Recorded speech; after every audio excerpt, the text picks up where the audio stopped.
Cowboys, Buccaneers. Going through what y'all need to know to make some money on this bitch. So, first game of the season. Goddamn, I'm excited. This is the whole point of this channel, right? Is talking about the games, going through what's going to happen, and going through all the individual matchups, all that stuff. I'm really, really excited. And yeah, let's get to it. So, first, this is the order. This is how I do my videos. So when I look at the games, right, individually, regardless of who's playing, it's kind of a big puzzle. You put together all the littler parts first on the outside, and then they all come together, paint you a picture of what's going to happen. And this is the order that I go through, starting with the run game, less important, all the way down to the overall offense.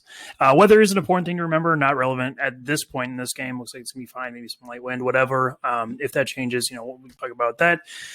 Injury reports. So this one of these things, not like the other. The Cowboys are out Zach Martin, which is a gigantic deal in this game, as we'll talk about. Not something that you ever want to have happen. He's out with the COVID, and that's tough. Collins as well, an incredibly important member of the Cowboys offense, starting right tackle.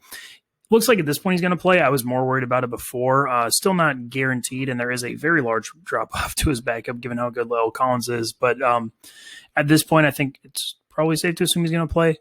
Fully practiced today and everything. Buccaneers-wise, whatever. Gio Bernard, don't care. Jordan Whitehead, we'll see. Not exactly a big deal. So this is the Cowboys offense, their offensive depth chart. And this is the Buccaneers defense. We can use these for reference. I'll refer back to them. But that's what we're looking like to start at the beginning here for each team. So let's go through this. Starting with the front seven, offensive line in the run game. And it is tough for the Cowboys when you look at this, right? Especially without Zach Martin. You're talking about an interior trio, Connor Williams, Tyler Biadasz, Connor McGovern, who are all varying levels of kind of bad, or at the very least have notable strength issues in game, which, sometimes you can get away with that. This Buccaneers matchup very specifically is about the opposite, right? Connor Williams is the best of the three. He's a player I like individually. He does some nice things as an athlete in space. Overall, is a positive player, I'd say. However, he does notably struggle against defensive fronts that are just big-ass, beefy dudes. And like I mentioned, that really describes the Buccaneers better than anyone else in the league. This team is the biggest, strongest up front, and probably the deepest too. Between Vita Vea, who's an elite nose tackle, finally fully healthy. We saw what he could do in last year's playoffs. That shit is for real. That dude is a monster. William Golston, very underrated player on the outside, as well as Ndamukong Suh, one of the best defensive tackle pairings you're going to have. Both guys who play the run exceedingly well and will not just hold the point of attack, but will consistently get in the backfield. And then Steve McClendon, Raheem Nunez-Roches, both guys who play very relevant run snaps. It's tough. And like I said, Connor Williams, while he can be okay in some scenarios, it's not this one. And then you get way worse once you get past that. Tyler Biadasz, as a rookie, was not good last year. And one of his specific issues as well was just kind of getting bullied by big dudes. And yeah, he was a rookie offensive lineman. There's a chance he'd get better. This is the first game of the season, which is always something you have to be a little bit careful with. But it's not something I'm encouraged about, to say the very, very least. And even if he is better, he's not going to be better by enough that's a positive for the Cowboys. I can guarantee you that. And then Connor McGovern comes in for Zach Martin. And that's really because before that happened, I'll tell you, my bets and the way I looked at this game was different. Because you had Zach Martin there, who is one of the guards in the NFL that you can put up against the Buccaneers and will actually give you positive play. McGovern is really not that. He was one of the primary reasons the Cowboys' backup offensive line that played most last year was so bad. Their backup tackles, especially, you see Terrence Steele in there, whatever. I don't want to get too much into that. The point is, Connor McGovern is very, very, very bad.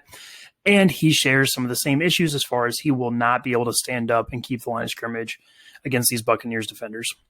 On the edges, you do get a little better. The Cowboys with fully healthy Tyron Smith and La'el Collins are generally pretty good there. Again, it's tough in this game. The Buccaneers, Chase Pierre-Paul, one of the best edge defenders you're going to find. Shaquille Barrett, while he is the point to attack on this Buccaneers front seven, he isn't bad. He's just not amazing. And while I like Tyron Smith and La'el Collins a lot, I think they really are much more valuable for their pass protection than they are in the run game. They're fine. They're better than fine. They're good there. But in this matchup, it's not exactly a big positive. So then we talk about the second level, once you get past the line of scrimmage, and that's where it maybe even gets tougher for the Cowboys, because with Devin White and Lavonte David, right, you're basically talking about the best group of interior linebackers across the entirety of the NFL, and guys who while I do have individual problems with Devin White as somebody who still can over pursue plays and get a little bit out of position, he proved last year that he's way past the point of being good at the other stuff. To make up for that, he's going to make so many plays, especially in a game like this where they're so clean, Devin White and Lavonte David. They're just not going to get touched by this Cowboys offensive line with any frequency at all. So it just gets ugly. You're asking so much for the Cowboys to have any level of success on the ground, and that's why the overall they're just not going to be able to run the ball very well. Sure, it's not impossible because of how good their tackles are, and they're going to try a lot, but to like meaningfully, it's just not going to happen. So in the pass game, the more important of the two, we'll start here with the pass rush. Again, I'm very worried about the Cowboys. Really, a lot of the same reasons, because on the interior, you're just looking at a pocket that is going to be collapsing from the center out very consistently, especially with how good Vita Vea is as a pass rusher. For a guy as big as he is, he's one of the absolute best interior pass rushers you're going to find across the NFL. And Golston and Ndamukong Suh also do add in that category. They're not just run defenders. And while Connor Williams makes me more comfortable there, he's better as a pass protector than a run blocker. It's not good enough. And again, he's going to get bullied in the pocket a little bit. And those other two are just like non-starters almost. It's going to get kind of ugly on the interior here. This is where the tackles do come through there. There's not all that much edge rush that's going to happen in this game. I do like Shaquille Barrett, but Tyron Smith and La'el Collins are very much past the point of being good enough to counter him, to say the very least. And Jason Pierre-Paul, while he's very effective at doing some things and will beat worse tackles, here the Cowboys are pretty fine on the edge, which is a big deal given how awful things are on the interior. Now, that's still a problem, but it is what it is. So then we talk about the receivers. This is the hope for the Cowboys. This is the main thing that worries me about the bet. I'm going to kind of talk about at the end. And it's that the Cowboys are so goddamn good at receiver that regardless of what's happening, it gives their offense a chance to be productive, at least in spurts. Specifically, Amari Cooper in this game, right? Amari Cooper is an absolute elite wide receiver, one of the absolute best separators, quickest players in the entirety of the NFL, is going to be somebody who constantly, play after play, is providing value, or should be providing value, depending on what your quarterback decides to do for your team. Amari Cooper is super good, and he happens to be the specific type of player that I'm very scared of if I'm the Buccaneers. The Buccaneers employ Carlton Davis, Jamel Dean on the outside. And while I like both of those players in a vacuum quite a bit, they are both of this variety of outside corner who are big press man type dudes. They do a little bit more than that, but at the heart of it, they're guys who do struggle a little bit laterally because they are so big and strong. And when you have a guy who's just not going to get pressed by them, Amari Cooper, and who is going to laterally explode away from them very consistently, that is a matchup that is kind of super scary for the Buccaneers. Because Amari Cooper he's just way better than those guys at his specific thing. Like I said, I like the Bucs corners in a lot of ways. It's just in this matchup, it gets a little tough. The other Cowboys receivers too are good enough that they're going to provide value regardless. I am more worried about them though. Michael Gallup specifically, I like Michael Gallup again very, very much, but he is a lot more in the camp of like big outside the numbers receiver who wins downfield. That Carlton Davis and Jamel Dean, like that is where they make their money. That is what they're good at. So while he's not at zero, he's too good for that. He's not as positive as a presence as he is in effectively every other game they're going to play. And CeeDee Lamb, frankly, everybody's talking about him as like, oh, he's going to be the Cowboys' number one. He's going to be amazing. And yeah, he was like pretty good as a rookie. He did a lot of nice things. He's a productive player who's going to be a valuable piece of this offense for a long time. The idea that he's this like dominant force at this point, it's just wrong. And he doesn't super excite me again in this game. If he does work mostly out of the slot, I think him and Amari Cooper are going to switch there. Sean Murphy-Bunting is like one of the better slot corners in the league. I don't know how much credit he necessarily gets, but Sean Murphy-Bunting's very good. Maybe the best cover guy of these Bucs players. And he's going to like limit the upside of what CeeDee Lamb is going to do against this defense. Now, he's not going to shut him down. That's not really how slot corners work. CeeDee Lamb is too good for that, whatever, all that stuff. But it is a little bit concerning. So while I love the Cowboys receivers in this matchup, outside of Amari Cooper, tight end wise, whatever. Blake Jarwin is good enough to do the shit a tight end does in an offense as far as take dump offs, take last read in a set, whatever, that type of thing. And he's comfortable with that. I will say, if he does get meaningfully matched up against Devin White or one of these safeties, it's not exactly a matchup I love. Again, he's fine, but it's not a real winner. Speaking of the Bucs safeties, That is the other place that you can attack on this defense. Yeah, they did play decent last year, but I've talked before about how I kind of people freaked out about Antoine Winfield as a rookie. Listen, he was like okay, but he played in one of the easiest situations in the entirety of the league. Given how good their front seven was, he wasn't even all that good at it. He did still give up like more big plays than I think people want to recognize, and he got a huge reputation based off the first 4 weeks of last season, where they played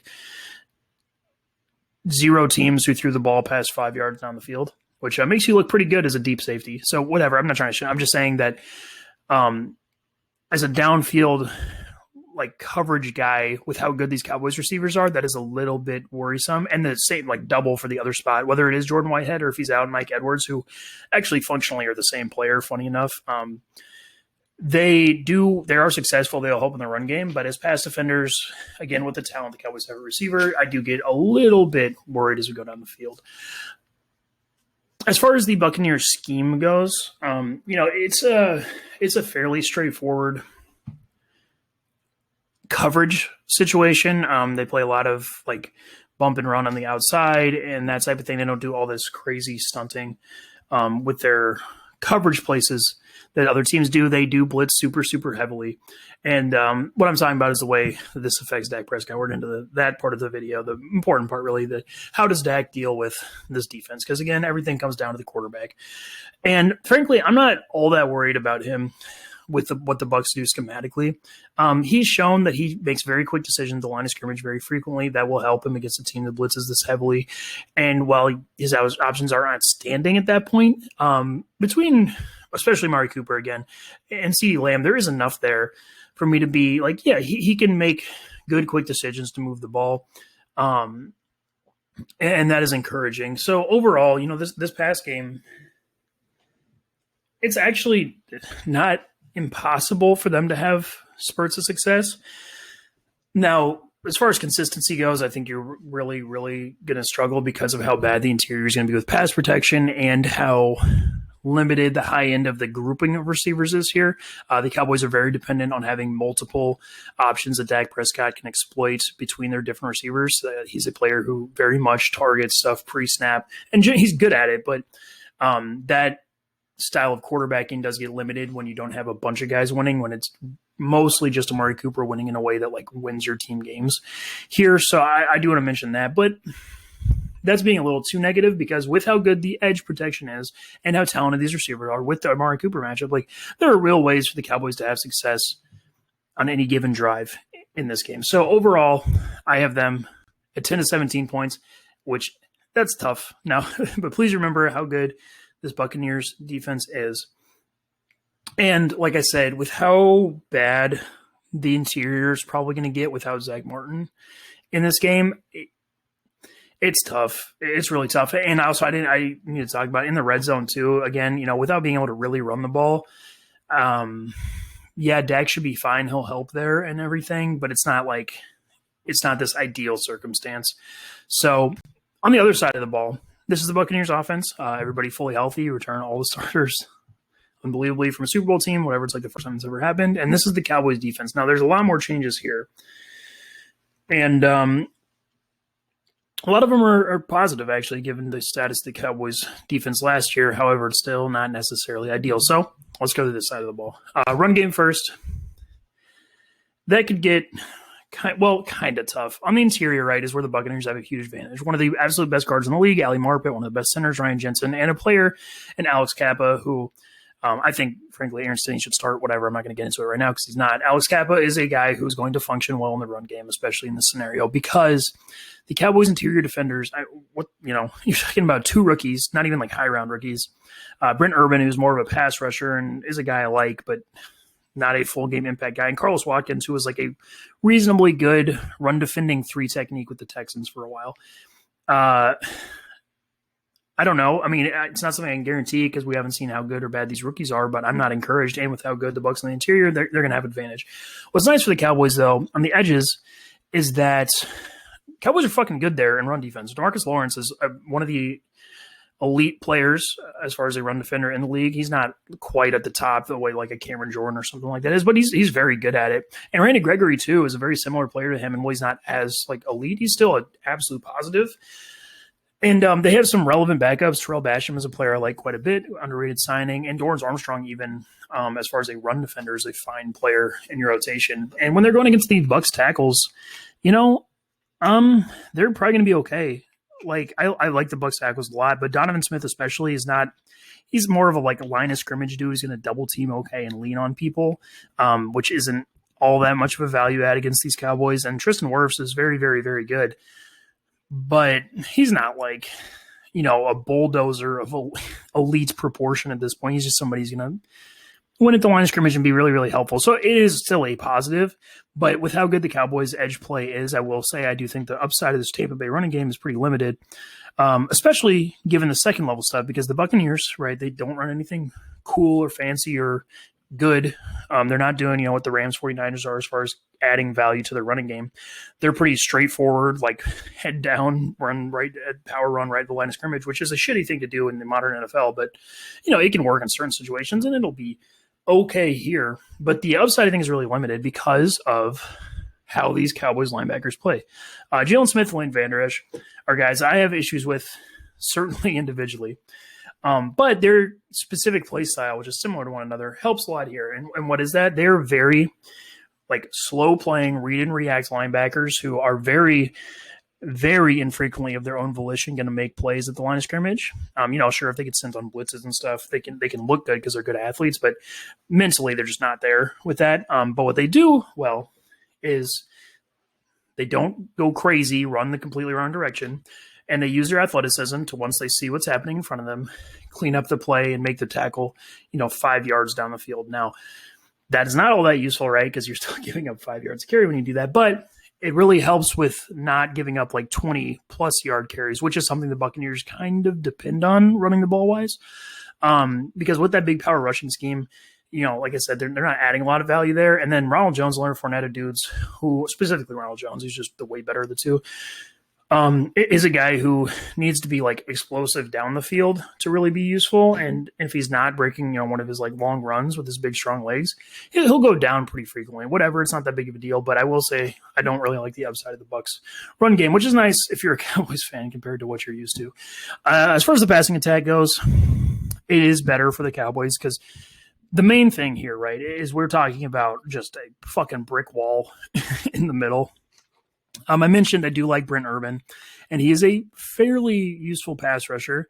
And he is actually specifically the type of player who gives Alex Kappa problems. Alex Kappa, a guy who can get out quickness to whatever you want to call it at the line of scrimmage fairly frequently, which will come up in this game, but whatever. It's it's Brent Urban. It's it's a rotational interior pass rusher. It's not something I'm going to go overboard. It's not like Alex Kappa's bad. He's just not all that good.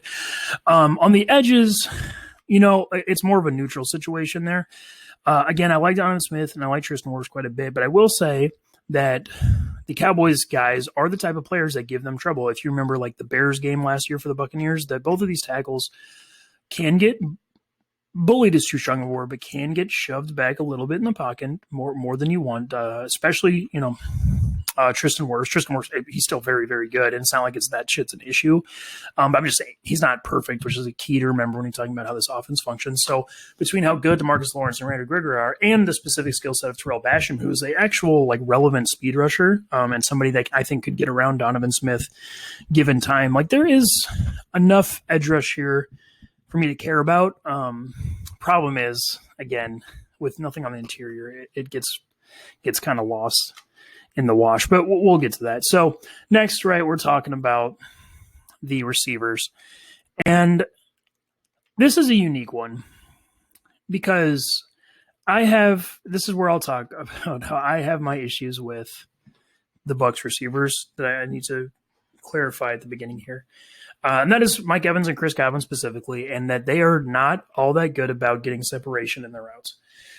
That is the most important thing a receiver can do. Both of them don't fail at it. They're still pretty good. I think they're both still top 15 receivers. They're both really, really good. But that specific skill set is not something they're super on point with very consistently. And that does actually kind of come up in this game because Anthony Brown and Jordan Lewis are not horrible players. They've been on horrible defenses. I will very freely admit that. But that has been spurred by really bad circumstances, really bad coaching, really bad offenses, putting them in bad situations.